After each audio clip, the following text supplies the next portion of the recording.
দাদা, আমার ছেলে কি তোমার দোকান থেকে বিড়ি সিগারেট নেয়?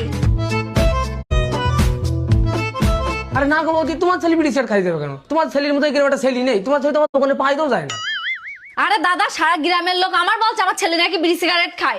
বড় ছোট কারোর মানে না, সবার সামনে বিড়ি সিগারেট খাচ্ছে বসে বসে। আর ওর ঠোঁটটা দেখো, রাস্তার পিসির মতো কালো হয়ে গেছে। আচ্ছা দাদা, তুমি বলো দিন, আমার ছেলে কি সত্যি সত্যি বিড়ি সিগারেট খায়? আরে না গো বৌদি, তোমার ছেলে আসলে আমার দোকানে কোনো বিড়ি সিগারেট কিচ্ছু খায় না। তোমার ছেলে কিনা বদনাম করছে।